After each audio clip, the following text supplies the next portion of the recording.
John, ako nama nešto pričaš, mikrofon bi bio dobar. Eto sve. Good morning, everybody, and thank you for joining us. My name is John Gasprak, and I'm the country managing partner of PricewaterhouseCoopers in Croatia. It's my great pleasure to be the host of today's event.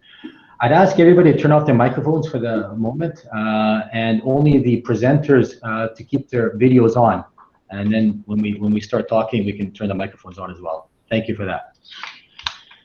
So we have 8 speakers and 1 hour, and hopefully some interaction with all of you. So please feel free to post questions in the chat, and we'll have the Q&A towards the end of the event to address some of those, if not all, depending on time. By the end of our event, our digital footprint report will actually be live. The report is based on the research of some 200 companies and startups that we conducted in October of 2020. We were not alone in this journey. We did it in cooperation with the Ministry of Economy and Sustainable Development, Fil Rouge Capital, and South Central Ventures. So I want to thank all of our partners for joining us on this journey. In the last 6 months, we've seen numerous reports being published. So why have we decided to publish the digital footprint? Quite simply, there's a few reasons, pretty logical. The pandemic has sped up digital transformation, and we wanted to see how the Croatian companies have reacted and whether some new business models have emerged. Additionally, the startup ecosystem did not receive enough attention in the past, and this is the first detailed report of the Croatian startup ecosystem that provides a lot of insights. Globally, we've been enablers of startups and company cooperation, and we've seen some amazing added value that was created. We believe that this is the part that the path that should be followed in Croatia as well. We wanted to discover the challenges and then provide and help with the creation of new solutions and initiatives. And we hope this will become a flagship report that follows digital trends and transformation. Now, this is our perspective and our reasoning. Now, I'd like to welcome Ana Chulo. She's head of the Sector for Investments at the Ministry of Economy and Sustainable Development. Welcome, Ana. And a question for you to start. Can you please tell us why did the ministry support this research? Yes, hello, John. I would like to welcome you all in front of the ministry, and first and foremost, thank all of the firms which answered this survey. I know that you are probably bombarded by a lot of questionnaires, and we really appreciate that you participated in this. We would also like to thank PricewaterhouseCoopers, which have initiated this research, and naturally when they approached us, we were really interested to see the results and answers to the questions which they have posed to you, because this is definitely something which we would like to follow. The EU now has digital transition as one of its main goals, and this report is definitely the first step in this direction, where we can understand more the startup ecosystem and how they can function and cooperate with other firms. I will not go into detail about the report itself because it will be presented afterwards by the people who did it. So I would just like to thank everybody once again. We definitely will learn a lot from this report and try to incorporate the results in our future policies and measures. Thank you. Excellent. Thank you very much, Ana. We also cooperate very much with Fil Rouge on several things. Julian Kostari is today with us, and we'd like to hear from you, Julian, what the report brings from your point of view to the investors.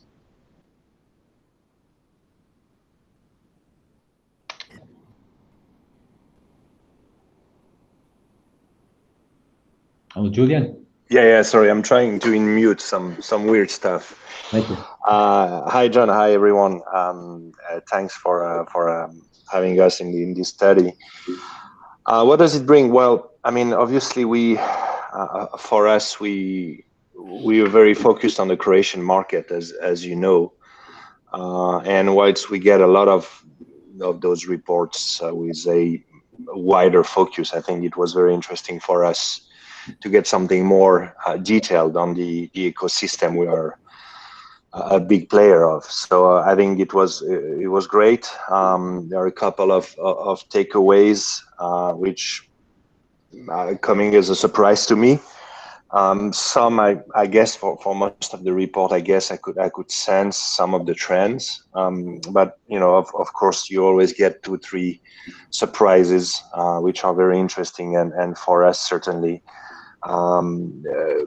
trigger a couple of decisions and actions. So.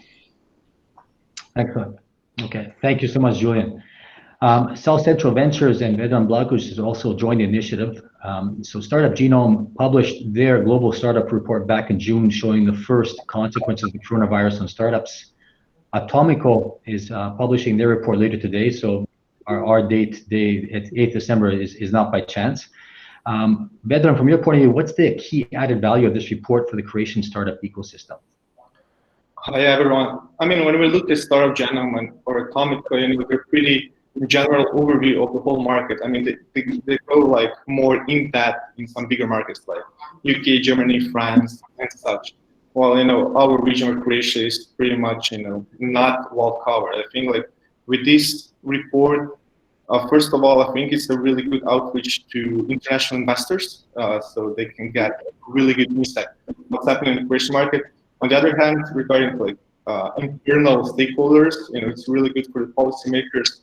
Like, what are the key challenges of the startups here? What's good, what's bad, what we can improve, and I think like the report is very much important to everyone, like including like internal like inside Croatia and to attract investors to invest in Croatian companies. And I think that this is what we at SCV and also Field Capital are trying to promote the startup ecosystem outside our borders. And I think this report will really increase the visibility of Croatian ecosystem throughout Europe. Thank you, Vedran. Thank you. Now it's time for digital footprint insights. So our colleagues Tanya Kuzman, who's responsible for PwC startup and corporate innovation initiatives on the Southeast European level, and Nikola Tilovic, who works for our EU funding schemes and projects, will lead us through the key findings. Tanya, the floor is yours. Good afternoon, everyone, and thank you, John. It is really my great pleasure to be here today and presenting the digital footprint results. So throughout the last 2 months, we have been really focusing on investigating the startup ecosystem as well as companies in Croatia, and we've tried to actually grasp what is going on regarding the digital footprint of startups, their development, and how the companies have adapted to this 8 months or 10 months that we are seeing some changes going on. If we look at, as John mentioned, we have investigated startups and companies, and if we look at their major characteristics, we can see that for startups, they exist for less than 2 years, have less than 10 employees, and for companies, they exist for more than 10 years, and their ownership is usually domestic predominantly. Also, what is important to note here is that our sample of companies portrays the population regarding startups and companies in Croatia, their structure, and all the other characteristics of the population we can see. So what we've learned about the startup ecosystem, as John, Vedran, and Julian also mentioned, this is the first detailed report about startup ecosystem, and we will here present the key findings. More you can find in the report, definitely. So the first thing that is interesting that we have seen is actually that almost 50% of startups in Croatia have only one founder. And from the investor's perspective, this is a higher risk for any investor. They usually think that one founder cannot have all the necessary knowledge and experience regarding the technology aspects that need to be developed, as well as business growth and the path that certain startup needs to follow. So in that sense, we have observed that in Croatia, the single founder issue is predominantly present. If you look at the average number of startup founders in the European Union, we see that 2.5 founders is an average, while in Croatia it's 1.9. And even though you might think that this difference of 0.6 is pretty small, actually when it comes to these numbers and founders, it's quite significant. If we look at the industries, you'll see the top 5 here, and you will see the rest in the report. Basically, we've discovered that Croatian startup ecosystem is actually following the global trends, with majority of them creating enterprise solutions and e-commerce solution. What was interesting for us to find out is that actually we have a lot of startups in medtech in Croatia, and going forward, this area might be interesting for observation and close monitoring, because that might become a really important area of specialization for startup ecosystem in Croatia. On the other note, if we look at the development stages of startups, what we can actually see is that half of them is launching or developing the product, and half of them is actually having the positive cash flow, and some of them are even creating the profits. The fact that half of them is in the early stages of development and launching of the product also implies that the whole startup ecosystem in Croatia is in the early stages of development. Also, what is important to notice is that the primary market for startups is European Union and Croatia predominantly, and this is quite distinctive to other startup ecosystems that are in the similar phase of development as Croatia, where usually startups target global markets and they go quickly overseas. There can be numerous reasons for this, one being the fact that they don't have enough funding to target these markets. Another can be related to actually a lack of knowledge of how to sell on these different markets abroad. And it's also interesting to notice that 1/3 of Croatian startups is actually targeting consumers directly. This was the trends in other startup ecosystems, let's say 4 or 5 years ago. However, currently globally, most of the startups are trying to target B2B market, and that's something that investors also are more prone to finance, actually. Investment levels, it's always the interesting topic. What we have seen is that startups have raised 42 million euros, the startups that have participated in our research, and the average investment was around 400 euros. However, there is two things that we have to note here. The first thing is that out of these 42 million euros, we have a large portion being taken away, or one large investment actually that is almost accounting for half of this amount, and that these 42 millions have been invested in the last 2 years predominantly. And also what is important is that the source of funding for startups is predominantly the VC funds and grants. The fact that we have such a large percentage, almost 1/3 of startups being financed by grants, implies that there is not enough early stage financing from the VCs and business angels actually, and that there is a gap in the early stage financing that we have observed actually. And I'll stop here and we'll go to how the COVID-19 has impacted actually the startups and companies. And I'll let my colleague Nico to lead you through this section. Thank you, Tanya. Of course, COVID-19 pandemic has transformed both the global and Croatian economic outlook.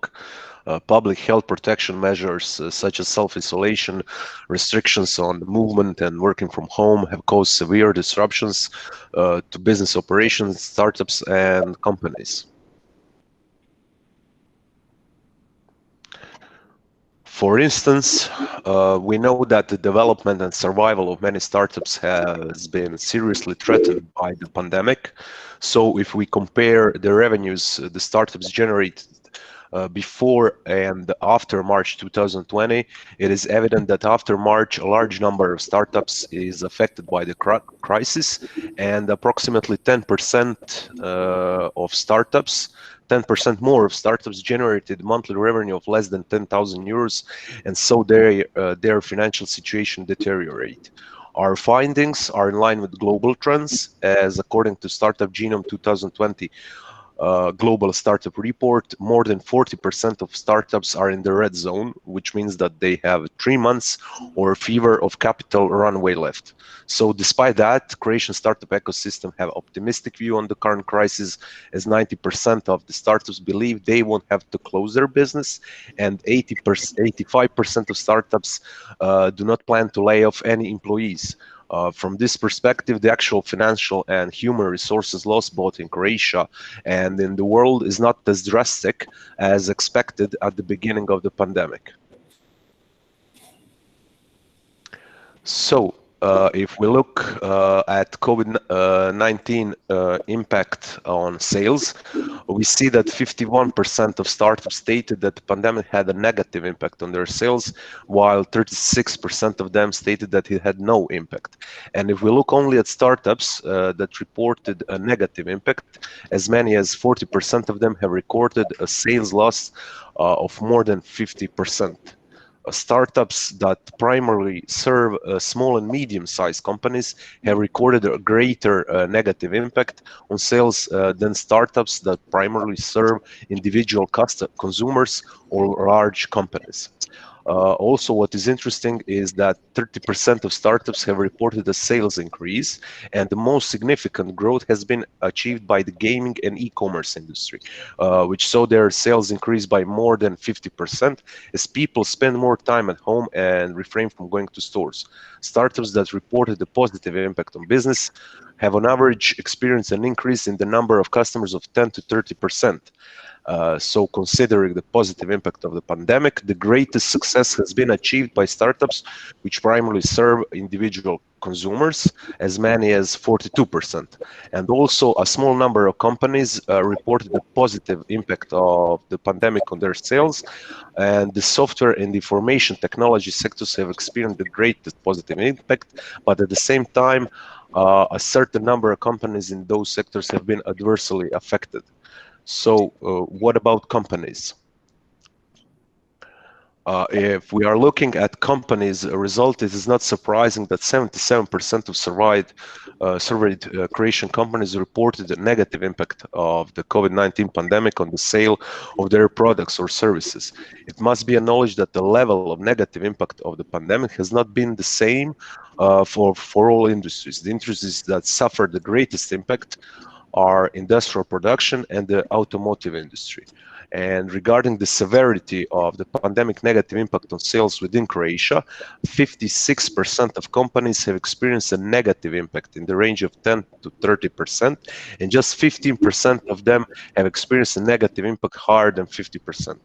Also, if we observe the positive impact of COVID-19 on sales, 50% of companies have experienced less than 10% positive impact on sales. In the same way in which the pandemic created new market conditions and disrupted the normal course of business, it has also affected the company's strategic objectives. For instance, 53% of companies reported that the pandemic had a significant or very significant impact on their strategic objectives. In addition to that, there are clear indications that the investment level in Croatia will change for approximately 40% of companies, with only 12% of them that will not experience any changes in planned investments. The largest percentage of companies that will not change the level of planned investments comes from the technology sector. The COVID-19 pandemic also had a significant negative impact on companies' supply chains, with 44% of them responded that the pandemic had a significant or very significant impact. Despite the largely negative impact of the pandemic on sales of products and services and the finance and liquidity, most companies did not lay off any employees, and the largest number of companies that were forced to lay off more than 10% of the workforce is engaged in industrial production, while the largest number of companies that did not lay off any workers are engaged in technology. This is not surprising given that the agility of remote work in the area of technology, while industrial production relies on high productivity within the plant. Thank you, Nico. And we'll now continue into the digital transformation and adaptation of the existing business models. We've seen that in since March, we all transformed, like all of us in a certain way. We started working from home. We had certain changes in our business models.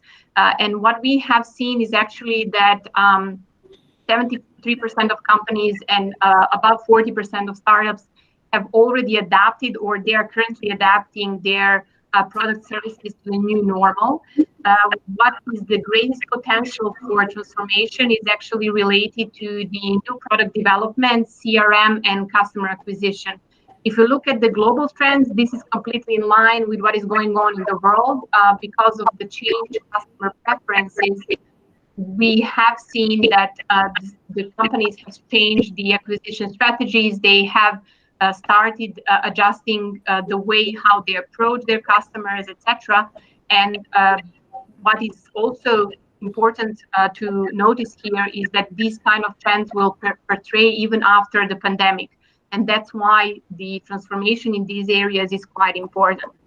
We also have to mention here that for certain companies that have already started the adaptation and transformation, this can be in some areas of, let's say, creation of a digital shop or similar. For some others, it can be a really huge project of using robotics in logistics or supply chains, etc. So in that sense, we have seen really diverse ways of transformation and the levels to which they go. When it comes to the transformation, majority of companies will transform certain parts of their businesses in the next 3 months. And when we ask them actually who will be their main partner in this endeavor, only 20% of companies see startups as partners, while 87% of startups actually think that they can help companies transform. Based on the global experience, this presents a huge gap in the creation market, where additional added value can be created. And this is the space where additional attention needs to be actually created, that more and more operations emerge in the future in creation. If we would have to wrap up now everything that we have discovered in this report, it would come down to the 3 main points. The first one being that there is a lack of early stage financing for startups. And there is a need that in the future, the EU funds and other initiatives actually streamline their attention towards creation of mechanisms that will enable greater level of investments by VCs and business angels. The second point would be that there is a limited global connectedness and that there is a need for projects and initiatives that will allow creation of global networks, as well as knowledge about the placement of products abroad. And the third point would be that there is a slow pace of digital transformation in Croatia currently, and that this can be actually boosted through certain initiatives that are supported by governments or EU, so that this gap in the cooperation that can create added value actually is overcome. If you want to learn more about the report and a lot more details definitely than what we presented today, you can visit our webpage, and you can also download the report. We are here for any questions that you might have. You can ask them in the Q&A session or later on after the event. We are always there for answering the questions that you might have. Thank you, and over to you, John. Thank you, Tanya and Nico. Some excellent insights that we will now discuss. It's my great pleasure to invite our guest speakers for the Fireside Chat. As you can see, I put some logs on the fire behind me to keep things warm. And I'd like to introduce our speakers. We've invited Mladen Pekovic, Senior Executive Director for the Transformation and ICT at Late Group. He has more than 10 years of experience in transformation and is currently leading these processes at Late Grupa. We've also invited Tomislav Car, co-founder and CEO of Infinum, as he is one of the most successful startup founders in Croatia and a serial entrepreneur. Gentlemen, welcome. Thank you so much for joining us. I'd like to ask you both, Mladen first and then Tomislav, just a little bit more about your careers and backgrounds. Mladen. Yeah, thank you, John. Thank you for inviting. So I'm roughly 25 years of experience in ICT, in 2 industries, in 5 different countries. It was a technology sector, where Julian and me, we have some long history back from 2000, I would say. And today I'm in food and beverage, also in charge of transformation based on technology. So thank you for inviting once again. Thanks, Mladen. Tomislav. Hi everybody. Thanks for having me. You wanted some quick information about me. So I'm Tomislav Car. I started my entrepreneurial journey about 15 years ago. So it was basically straight out of high school. I co-founded Infinum, which is a software design and development company here in Croatia. Out of that, we create a spin-off company that develops products. Basically, we develop and sell a SaaS product called Productive. So that was my kind of second gig, so to speak. I was one of the investors in CircuitMess, which is a Croatian company from Albert Gajšak that develops STEM DIY tools for kids. Which is a successful business here, startup, so as we've seen earlier. And kind of the latest thing that we're doing is a joint venture with Porsche.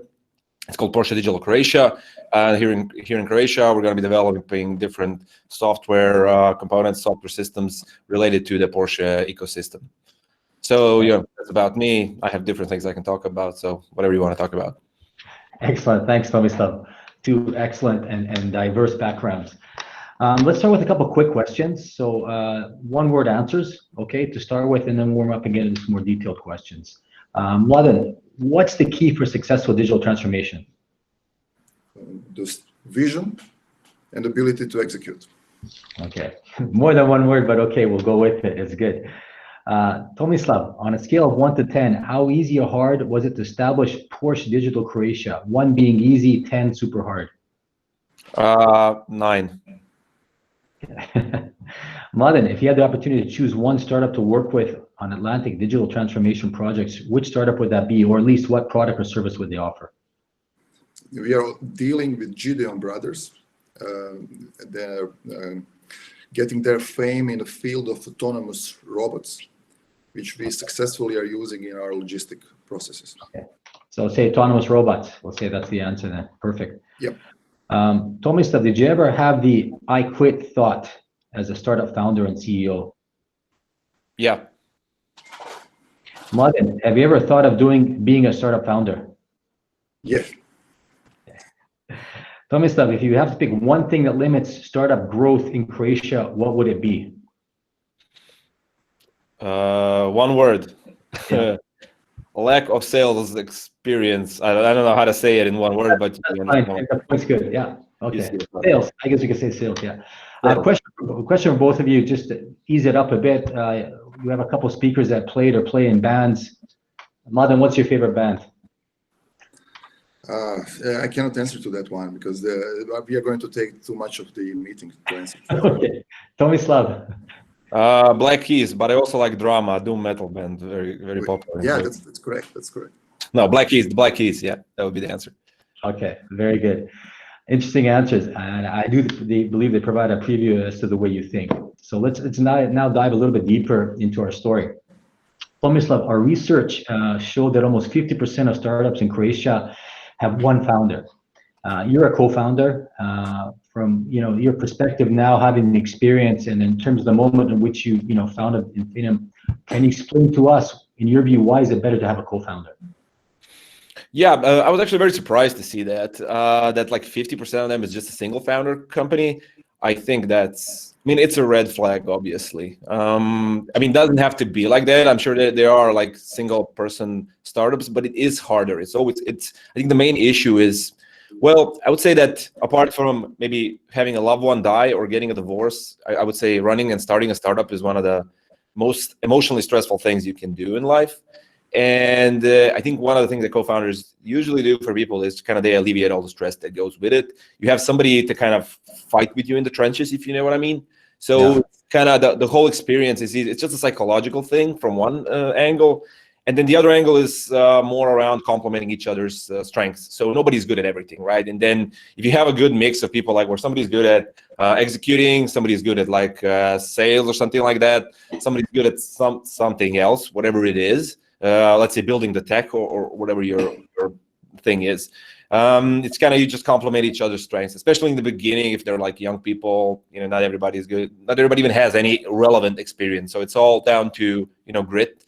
And so everybody has to kind of patch behind it. I don't know. For us, it was always very, very good to have each other in whenever there were like hard moments. Somebody comes into somebody's office, it's like, no, this isn't working, blah, blah, blah. This is terrible. Then the other person, we'll get through it. Come on, blah, blah, blah. And then the roles reverse, I guess, in like a week or something. It's kind of like a therapy session, co-founder therapy, maybe. But yeah, I think it's easier if you can find somebody. But again, it's hard to find somebody. It's like finding, I guess, somebody to get married with. It's hard. But if you manage to do it, I would say most successful startups have a good dynamic. And to that point, I invested in CircuitMess, which was a single founder startup. And what turned out to be in like 2.5 years, that I kind of became drawn into the whole, founder. I became like this quasi-founder type personality and helping and working with Albert on all of these things. So that's why I think, you need to have multiple people if you can. Excellent. I mean, just touch on that. I mean, how much did you argue, or was it really hard? When was it hard to agree? What was the hardest thing to agree on?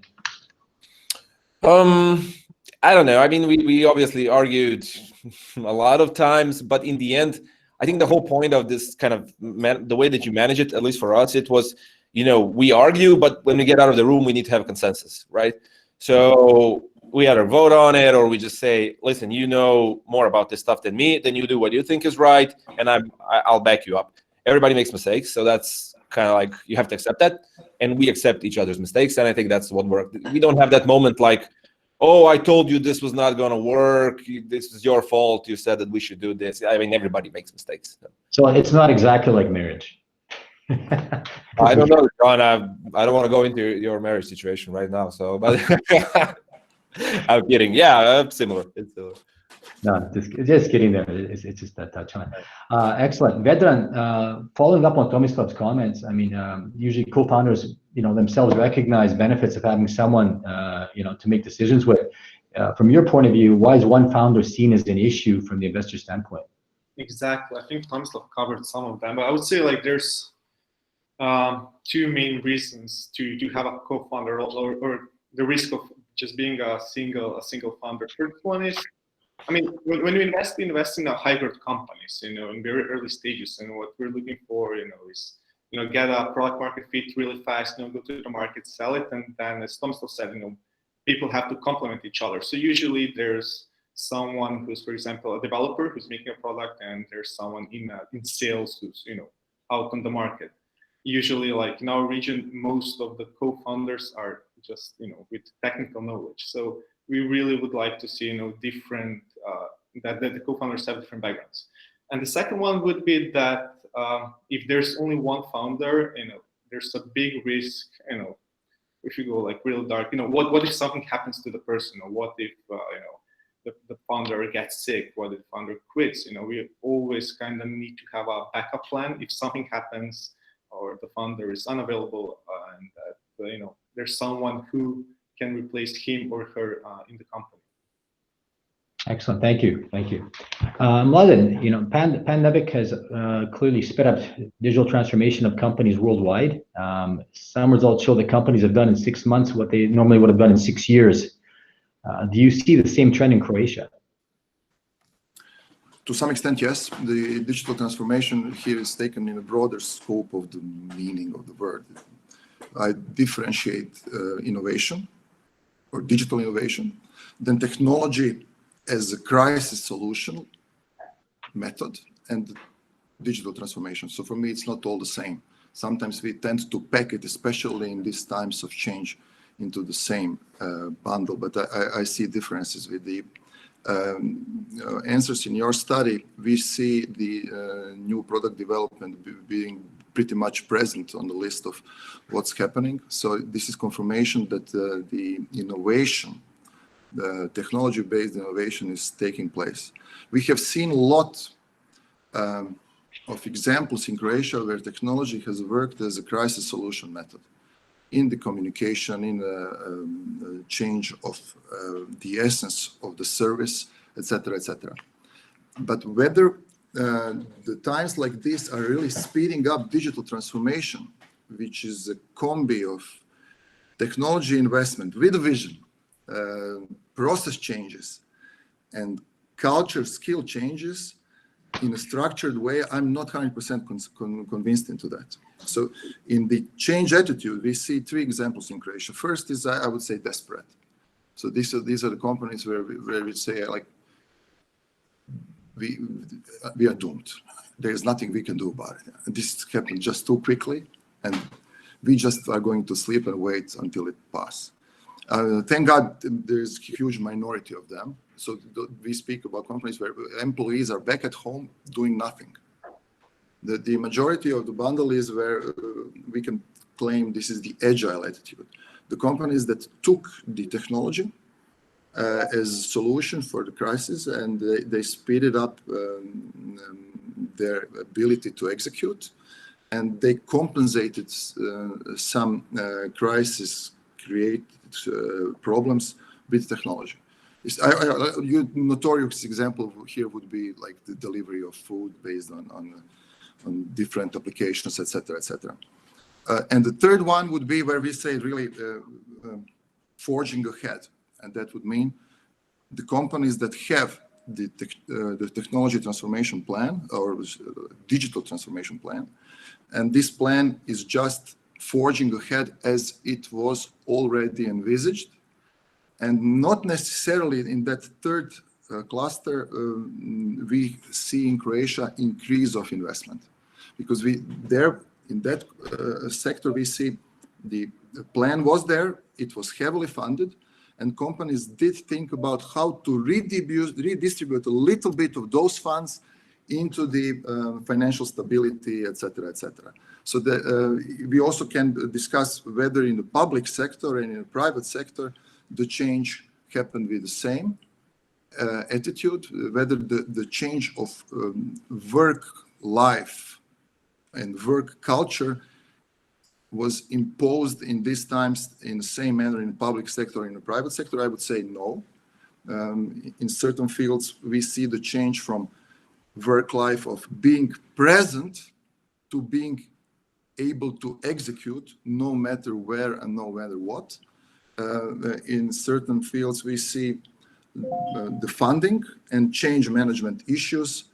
The funding obviously was a certain issue in 2020, but change management as one of the critical categories in every company when we speak about technology-based process change, get a good backwind in 2020. Sometimes in crisis, you really can change things faster and more efficient in comparison to, let's say, peaceful situations. So it's a little bit of a complex answer, but I would say for a lot of companies, 2020 proved to be the year where technology was finally recognized as a necessary tool to improve and to increase the competitiveness. For those who already did have a good and structured plan in place, 2020 was just another year, maybe even a little bit slowed in comparison to previous period. Okay, you kind of touched on it. I was just going to ask, when you look at the overall trend, so it's a little bit perhaps slower in Croatia. What other factors you think are there that maybe slow the trend in Croatia or detrimental to the speed up of the digital transformation?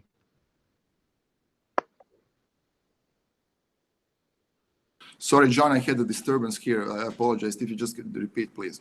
Yeah, so you kind of touched on the answer, but just more definitive in terms of the trend overall. We see it's fast. I gather from your response and what we've seen is that the digital transformation is perhaps slower in Croatia than it is elsewhere. What factors do you think contribute to this, to the slowdown or not as quick an acceleration as we had seen elsewhere?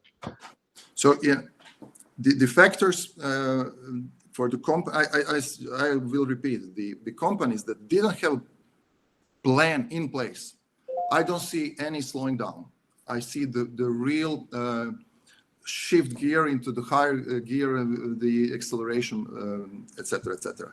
For the companies that were dealing with transformation in a structured way, the business planning principle, as in any other responsible enterprise, is always the same. When crisis hit, what you do, you do the black scenario.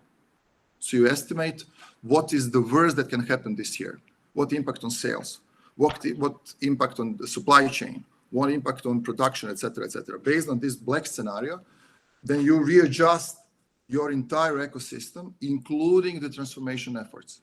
So you obviously are not going to deal now with the new ERP in a case if you could face the supply chain issues, not being able to produce.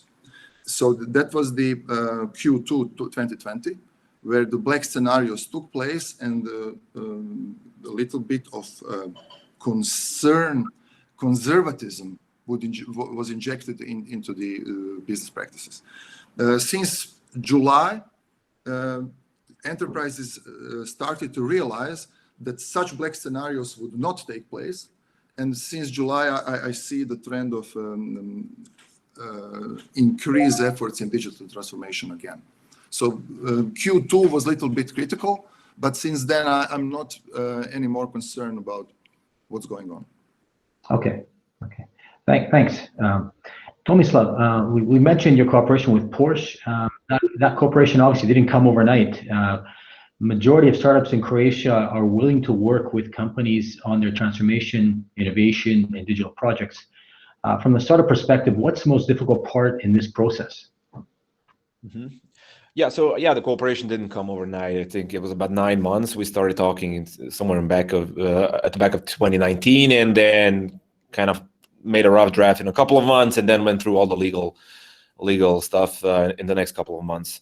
So I would say, startups working with I guess the question is working with big established companies, example with Porsche or Atlantic Group or somebody like that. I think the biggest problem is startups have a difficulty getting used to these big companies, the way they operate. And that's, it's kind of frustrating when, let's say you're a startup and you had, I think the number was 2 or 3 months of money in the bank. So you're negotiating a deal or something with a big company, and then this takes 6 to 7 months. You might die in 6 or 7 months, and it's very stressful from that perspective. Just the whole, let's say, working with bigger companies. There's a lot of established processes. There's a lot of people you need to talk to. It's not like you're the founder of a startup and you go to the CEO of Atlantic Group and now we make a deal and tomorrow we're starting. It's probably going to take a while just because of the sheer size of these companies, and startups have a trouble, from my experience, just adjusting to that. That's kind of the whole. It's like maybe a little mismatch because the companies are so big and then other companies are so small, and just working with them. But it's still something that needs to be done, and there are ways to get around it. It's just a little bit more challenging for the startups, I guess. Yeah. You mentioned sales earlier, and I like that comment. You've been selling services and your own product. How do these sales processes differ? Yeah, I mean, they differ a lot. So I think the best comparison would be I don't know, if you're building a house versus buying a house, right? So if you're building a house, you're buying services. You're buying, you need to find somebody to do the walls, somebody to do the roof, something like that, right? Whereas if you're buying a house, you're buying something that's already there, and this is what it looks like, and it can't be changed, and it's there, you can buy it and you can have it tomorrow, versus you're building it tailor-made to your own thing. So if you're on the receiving end of this transaction, if you're somebody who's selling this stuff, again, it's different. If you are selling services, then you kind of need to talk. You can do all the little specifics that somebody wants, why they want it. The customers are usually interested more about your process. So how are you doing this stuff? And they want to know security, so things like, how do I know you're going to finish the project? How do you know you're going to build the house to the end, in my comparison? Whereas on the other side, if you're selling products, if you're selling this done deal thing, it's more around the features. It's more around what does it do. Obviously, there's some talk about, are you going to be here in a year or two or whatever? But usually people, when they see that you're profitable, they're okay with that. And it's more around, this is what we have. We can maybe, knock down a wall or two, but we can't change the complete thing. So this kind of impacts the whole sales process and the whole development process in terms of if you're selling a services thing. So there are some differences and there are some similarities. Yeah, it's an excellent answer. Thank you so much for that. Mladen, we've seen only 20% of companies in Croatia see startups as their partners in digital transformation and innovation projects. If we compare this to the worldwide trends, we see a significant difference. Atlantic Grupa works, as you mentioned before, with Gideon Brothers. Why are companies in Croatia more closed off for such cooperation, in your point of view? I mean, in general, I think dealing with startups is not a risk-free operation, but it's global phenomenon. So doing business with startups, you are to some extent participating in the risk. I think the Croatian specificum is the type of economy, how much our economy is innovation-driven, and are we suffering even in that category from some of the already notorious impacts, like 20% of economy being based on tourism, definitely does not increase overall innovation index of the economy. So the discussion of the type of economy also could be extended into the funding issue. The recession that lasted for 6 years in Croatia did have a scar.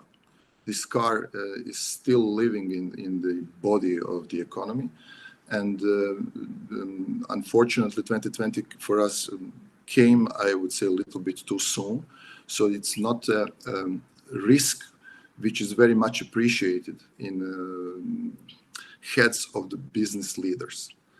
Nevertheless, the good news is that the startup scene, which was also not one of the foundations of our economy, let me put it this way modestly, really blossomed in the previous years. Tomislav and his peers became media superstars recently, and that definitely helps. That means that dealing with startups in the heads of business leaders is starting to present kind of the fame. It starts to present the activity which is going to be surrounded with success, and this is extremely important. So the startup scene is definitely changing for the better. What is going to be, for me at least, extremely influential factor in the next 5 years would be the match between the startup offering and the local economy needs.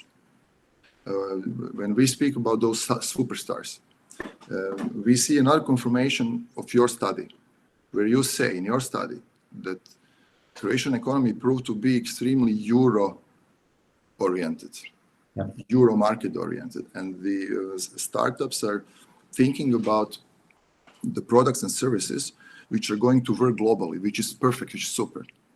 How much of the local economy is going to find a match in that offering is going to be, for me, the key decision-making factor for the future of startup cooperation with local companies.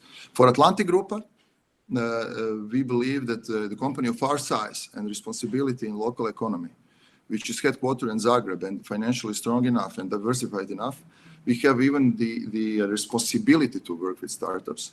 We are willing to listen, and we are willing to listen not only because we feel responsible, but because we think that those solutions could be the one which are not offered by the giants. In the heads of decision maker in all the countries I've worked, we always had this, especially in technology field, nobody ever got fired for buying IBM. So yeah, I like to play safe.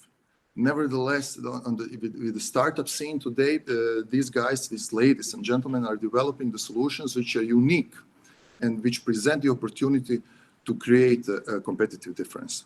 And I believe that this match between such solutions and our local needs is going to, once again, decide this index of 20% in the next 5 years. I hope it's going to be higher, but we have to remember that to work with startup, the company has to be of certain size and certain financial stability, so we can afford ourselves to dedicate certain resources for the always a little bit of R&D projects, because startups are not coming with the perfect solutions. So it requires working together with dedicated resources to find this perfection. Not every company can afford that, and not every Croatian company is of a size which can afford that. But I'm optimistic, and once again, these guys are going to really create a difference. I'm fully convinced. It's good of all of you and the media that is covering this success. We need those stories. Okay, excellent, Martin. Thank you so much for those insights. It's actually very valuable insights, and in fact, the point on maybe it's just deferred here is I think very accurate. Julian, when we first shared the report with you, you were quite surprised at this percentage. What's your view on this after you've heard Martin's reasoning? Well, I'm sorry you're asking me the question after you asked Mladen, because he said pretty much everything I had to say. I mean, obviously, you don't get fired when buying IBM is an interesting factor, and I think it's very true. I used to run some corporate organization myself, and sometimes when you have to go for maybe a more innovative solution from a smaller company versus the big established guy, and you have to justify that in front of your board. Maybe you take the easy decision because you want to protect your bonus and your stock options at the end of the year, and that is something very, I would say, that's human. I think in the if we want to focus, if I can add something to what Mladen say, if we want to focus on the Croatian ecosystem, I think guys like Tomislav, like Rimac, like Infobip, to some extent. Also Atlantic, in their acquisition when they bought some companies in Slovenia. I mean, this is putting Croatia on the scene, on the worldwide scene for younger kind of companies, and that probably that is very helpful. I think one part we are playing as well. We funded, in a year and a half we've been active, we funded 66 companies, very early stage companies. So we wrote the first check to 66 companies in Croatia. And I think that should give Mladen a little bit of confidence when he's talking to those companies, in the sense that the funding risk is being decreased. And I think that's a big risk. And I think Mladen mentioned that, and this can only be overcome by more funding available. This, to some extent, Vedran and I are taking care of that, and I think that's great news. The rest, the conclusion, I think Mladen say it all. Some companies come back to me and they say, yeah, but we've been talking to these big companies for 6 months. They want, we are competing with IBM or whatever, and my answer is, be more innovative. Make something that the company will want from you that IBM can't offer, and that's, unfortunately, that's the only way to go. Make something companies really want. Mladen is using Gideon Brothers. You have very, very famous robotics manufacturer in the world, in the US. He probably picked up Gideon Brothers because Gideon had something the others didn't have. And that's the only way you're going to break into the B2B sector if you're a young company.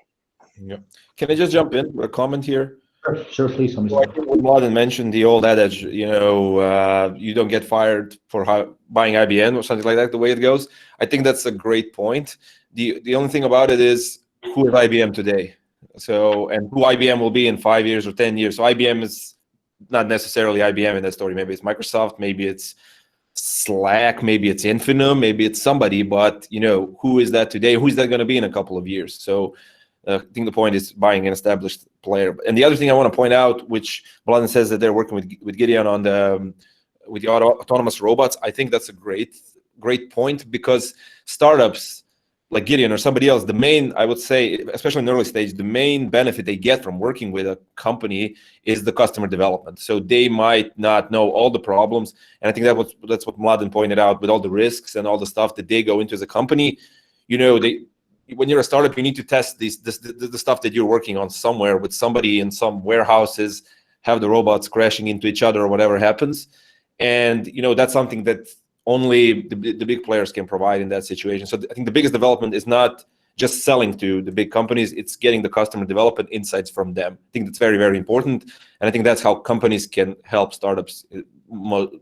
That's the best way they can help them. Excellent. Thank you so much. I'm gonna have one more question towards Anna. You know, the report gave an indication of the trends, areas that can be further supported and supported by the government, at least, and further discussion and recommendations is needed. And this discussion actually also, you know, brought up some of these points. Can we expect the government, from your point of view, to work with us on a detailed policy recommendation? Well, naturally, as I said, we saw the recommendations and the things that the startups need in this report, which naturally we see as we need certain things to expedite more and to investigate more and to see what exactly would be the best solutions. But now this report actually came at the perfect timing, because now it's the time when we are doing new financial plans and strategic plans for the next 7 years of financing and everything. So this report is actually excellent, excellent feedback regarding what the startups need, and also what the companies who answer this report maybe need or are looking for. So definitely we will take this into account, and we will have to expand on certain conclusions, because I mean, certain things should be investigated a bit more, but we really see this as the first step in the right direction. And this is why we really wanted to work with you on this research and to get, you know, the statistical data and not just some presumptions which are not substantial. Yeah, definitely we will work with you on this, and we will take into account all the inputs from the firms and suggestions from our partners. And thank you, Anna. Okay, so we've almost run out of time here. I will just turn to Bruno Ciurcia, our director, as well, just to see if we have any Q&A to quickly throw out there in the next minute or two. Just hold on. Bruno. Yep, thanks, John. Yeah, so we have a lot of questions actually received before during the event, but we already touched some of them. So let's kind of pick up the most interesting ones. So the question that was actually asked in the chat was, do you think that the companies and the startups that experience successful administrative and sales results with their remote work will go back to their physical offices, or that it will become a permanent trend to work remotely? I guess this is more related to companies. Probably Mladen would be the best to answer that, since, you know, startups are actually doing the remote work anyhow. So maybe just a comment, Mladen, from the, you know, company perspective. You know, how did the remote work actually impact your normal business, and you know, do you have some sort of conclusion on where the situation is coming back to normal? Would you see this as a kind of sustainable business model going forward, or going back to the old kind of physical? Thank you for the question. The remote work and connectivity, communication systems. So there were two issues. First, how to get used to communication system. For many companies, the ability to make virtual meetings was lacking before 2020. Not for Atlantic Group. We were always in a virtual environment with being present in 10 countries. The teams are virtual. But nevertheless, despite all the technology usage, we were coming into the office each and every morning, including people that were driving like 60 kilometers one direction every day. And I think it's history. I think we speak about hybrid model, where those ridiculous morning drives are not going to exist in the future as they existed before. And we are going to do the great thing for the planet of Earth while implementing this hybrid model, I believe, all of us. Thank you, Mladen, for the comment. Question. So we have seen that Salesforce acquired Slack for $27.7 billion a couple of days ago. With that being one of the largest software mergers since IBM acquired Red Hat in 2018. What would you say, you know, how much cooperation between startups and companies leads to actually mergers and acquisitions and creates some of this additional value? And do you see something more happening in Croatia in the near future in that respect? Maybe Tomislav, you can start. Okay, so if I understand the question is, do we see companies doing mergers and something like that? Yeah, exactly. I mean, yeah, what should happen? You know, maybe it's also directed to the question we already touched on, to build some sort of trust between the large companies and startups. But this question is related more to kind of merging startups or acquiring startups. Okay, so I mean, the whole, you said the Salesforce Slack thing, I think that's mostly because Microsoft is getting stronger in the whole with Teams and all that stuff. So I think that's kind of the point. And Microsoft is strong in the enterprise segment, so I think that's why Salesforce did the whole Slack transaction. But in terms of like general mergers, yeah, I see it happening. There's even some stuff I've heard about that's probably going to happen soon in Croatia. I think that's kind of normal in the startup ecosystem. I guess, you know, VC funds like SCV or FRC, at some point, this is kind of there's either they want the company to grow, and then the other want to have an IPO, or they want to do a merger with a larger company, a strategic somebody. Basically, that's the whole point why they're investing money, I guess, VC funds in general. So I think that's the end game. I think what's happening right now in Croatia is just that a lot of these companies have been around for 10 years, 15 years. Let's say Nanobit that sold to Stillfront. So basically, it's been around here for 10 years, and now this is the time frame where these things usually happen. So I see more of this stuff happening in the years to follow. Yes. Thanks. So basically, the prerequisite. So can I just Vedran, go on. Just shortly, you know, about cooperation between companies, startups, and I think Tomislav was completely right. You know, companies are the usual M&A partner in this whole process, but I think, you know, how startups get there and how companies usually work in our experience. And first, companies become a client of that product. So, you know, just selling a company to someone who never used the product before that, you know, just doesn't happen. Very rarely. So for what we have in our portfolio, you know, some companies have a clients, like very, very big corporates for like a couple of years. They see, you know, that's a match in their product portfolio. And this is where, you know, the usual M&A process actually comes in. Yeah. Thanks. Okay, so maybe we had a question regarding what is some question from Mladen. So what is your view on how the corporations create a plan to use maybe blockchain technology to improve their business in the short to mid-term? Do you see that trend happening? Introducing the blockchain technologies. Roughly what 5-6 technologies have maturated at the same time, and the impact of those technologies at the same time is why we speak about industrial revolution. This is why this big change is called revolution. I see all of them being used in Croatia successfully, except blockchain. And this is the result of the relative immaturity of technology of blockchain. I know some people will freak out when I say this now in this conference, but this is at least my personal view. And the necessity to have huge ecosystem to really implement blockchain successfully. So for us, a typical example of blockchain would be single origin coffee. If you want to sell to you the very exact plantage of Brazil, we need to have blockchain implemented all the way from plantage down to the shop floor. And it's not that easy and requires a lot of cooperation within the ecosystem. And even when we are genuinely interested to do that, we were not successful so far to do this relatively simple implementation of blockchain. So I'm not extremely optimistic for the short horizon. I'm optimistic for the 5 years horizon. Thanks. And for the sake of time, a last question addressed to both Tomislav and Mladen.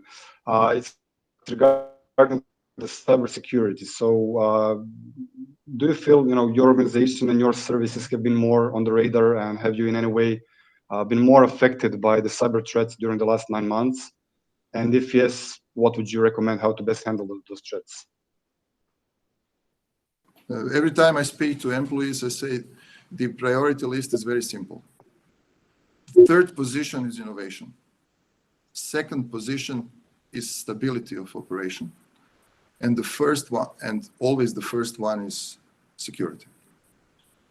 I think indirectly I have answered your question. If we are aiming to defend ourselves with the human labor in that field, we are going to see catastrophic results.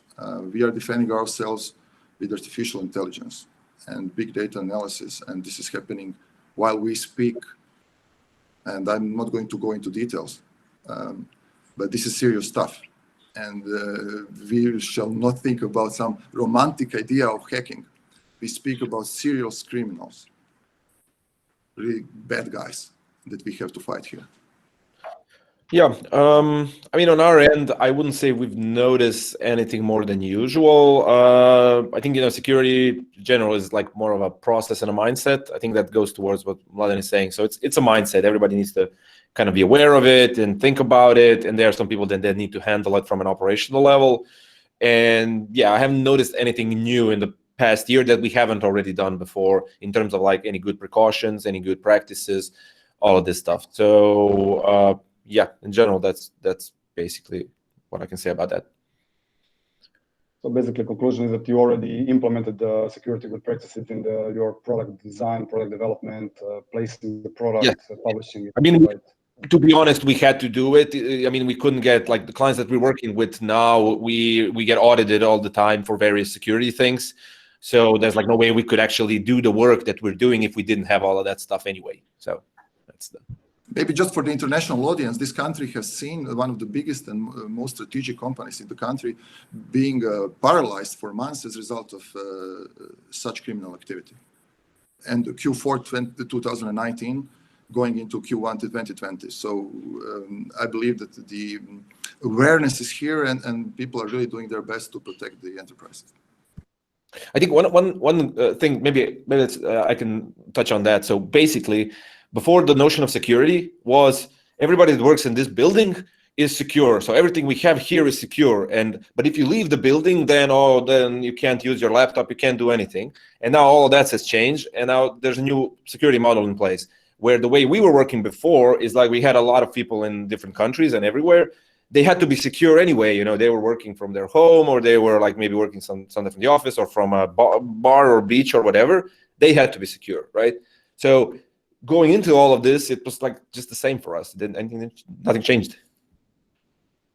Yeah, probably it's affecting, of course, the companies that are undergoing or planning to go through the digital transformation journey, where they will be basically, more exposed in publishing their products, new services, using new technologies, new risks. Yeah, so it's kind of a complex ecosystem, which security should be, of course, the large part of it. Yeah, I think the whole device management problem is there, like laptops, phones, all of that stuff. I think that's one of the bigger issues, that people have a lot of devices that have stored data, and how do you deal with that? That's a main issue. Yeah. Okay. Well, thanks so much. I mean, there are a couple of more questions, but we are kind of already, over the planned scheduled time. So, John, maybe final words. Yes. Thanks, Bruno, and thanks everybody. I want to thank you all for your participation, and special thanks to our speakers. And speaking of our speakers, we pulled out one message from each of you. What I'm going to conclude with from Tomislav: having one founder is usually a red flag. So you need someone to consult with, fight with, someone with whom you have complementary strengths. From Mladen, amongst other things, there's a difference between innovation and crisis-driven technology transformation. Now companies fully recognize technology is one of the key drivers for transformation. Vedran, investors usually don't trust single founders, as they usually lack the necessary knowledge and experience all in one.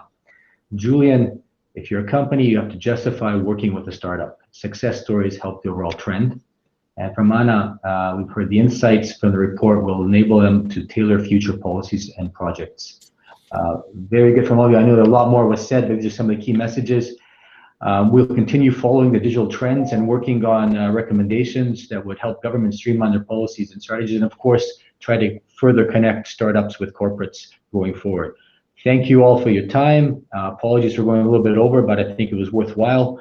And hopefully we see you again next year in a similar format. Thank you, everybody. Bye-bye. Thank you. Bye. Thanks. Bye. Bye-bye. Bye-bye. Cheers. Bye.